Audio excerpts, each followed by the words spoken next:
Hi guys, this is Saurabh. Today we are working on this beautiful MG Gloster. This is a brand new car and barely 16 hours old. As you can see, the car is immaculate. There are very little flaws on the car, and we will be using our least aggressive method to bring the gloss to the highest level possible, and then we will be protecting this car using our professional grade coating. So we will take you through the process, so stay tuned. Now we're starting with the decontamination of the car.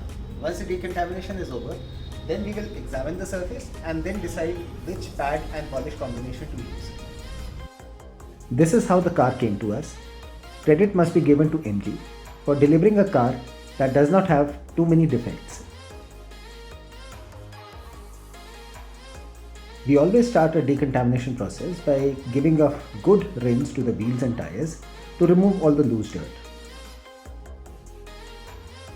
Then we spray a wheel cleaner and allow the chemical to do its work. Then we take different size brushes to clean out all the nooks and crannies.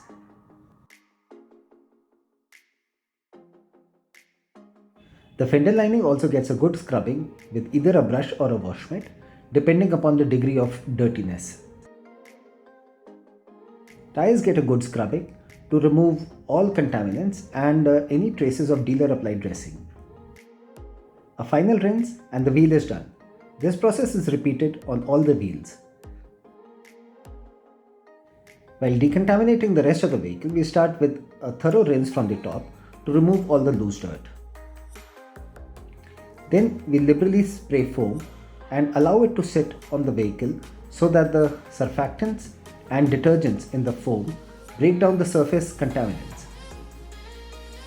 Somehow I really love this step. There is something really mesmerizing about foam falling on a vehicle. And I must say that this is my favorite part of the whole process.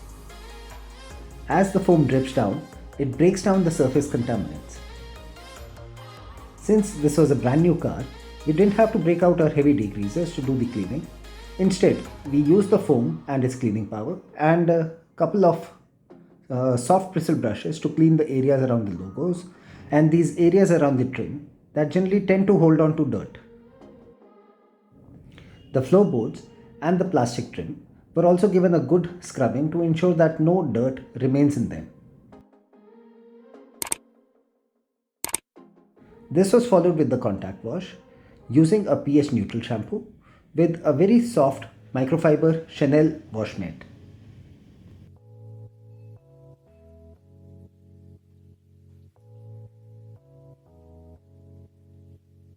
This final rinse marks the end of our decontamination step, and all that is left is to dry out the vehicle.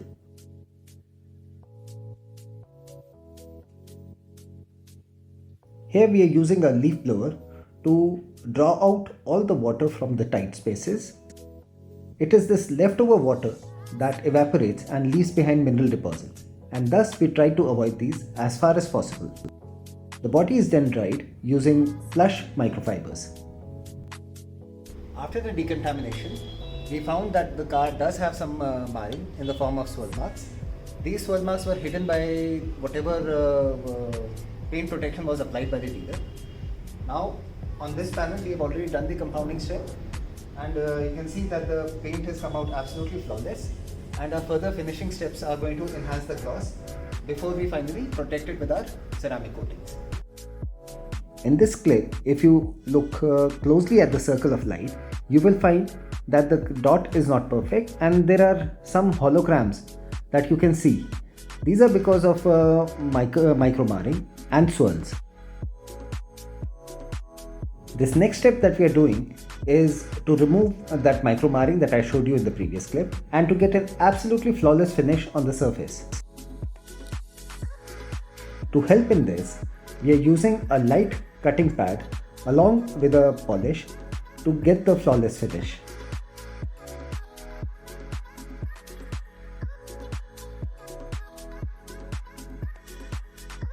Here, this is the level of correction we've achieved.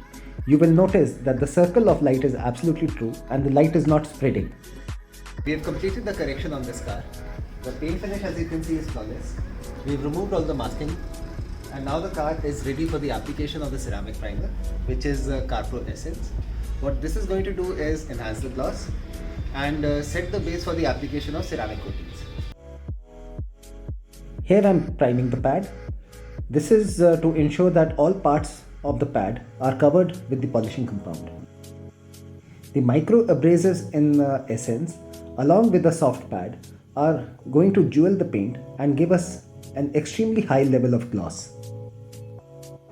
This is a perfect clip to demonstrate that all the gloss that you see on a detailed vehicle is because of the preparatory steps.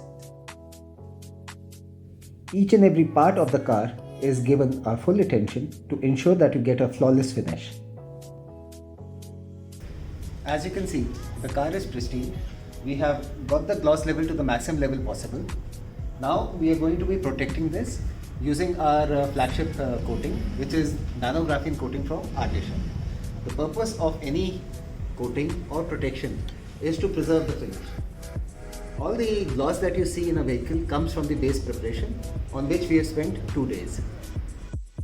Here I have taken a fresh applicator block and I am saturating it with the coating so that I get a good starting point. The coating, as you can see, is extremely thick, rich and viscous, and the protection that it provides is the best that I have seen in all my years of detailing. Once the coating has been leveled, the surface that it leaves behind is extremely slick and it does not allow anything to stick to the surface, making it extremely easy to clean. As you can see, this is not a job that can be rushed, so you need to have plenty of patience and a lot of time to do a good job. I really love this pattern and perforation on the seats. The seats are a bit lightish in color and there are chances that the seats will get discolored due to usage. So the client has agreed to get ceramic coating done on the seats. The ceramic coating on seats prevents dye transfer and prevents staining of the seats and will keep this leather looking like new for many years. On this car we are coating all the leather parts with the leather coating. So here we are doing a panel preparation, cleaning out all the surfaces that are going to be coated using an IPA solution. I take a liberal amount of coating on the applicator and then apply it to the leather one section at a time, taking my time to work the coating in. This coating is going to form a barrier on the leather surface and it's going to keep it protected against dirt and specifically against dye transfer. In this close-up, you can actually see what the coating looks like when it is getting applied. Cross-hatching ensures an even application. The rims on this car are being protected using ADS wheel. This coating is extremely easy to apply and leaves behind an extremely rich finish that is anti-fouling and does not allow dirt, muck and mineral deposits to adhere to the rim. We use surface-specific coating on each and every part of the vehicle, and here you can see us applying the windscreen coating. This windscreen coating is hydrophobic and prevents the dirt and dust to stick to the windscreen, thereby increasing the visibility, especially while driving at night. Maximum benefit is seen while you're driving in the rain because water does not stick to the surface. This car had lots of black plastic trim and this was protected using the trim coat, the purpose of which is to protect the black plastic from the UV rays and prevent it from fading, drying and cracking. In this clip you can clearly see how rich the texture appears where the coating has been applied. And here we show you the final results.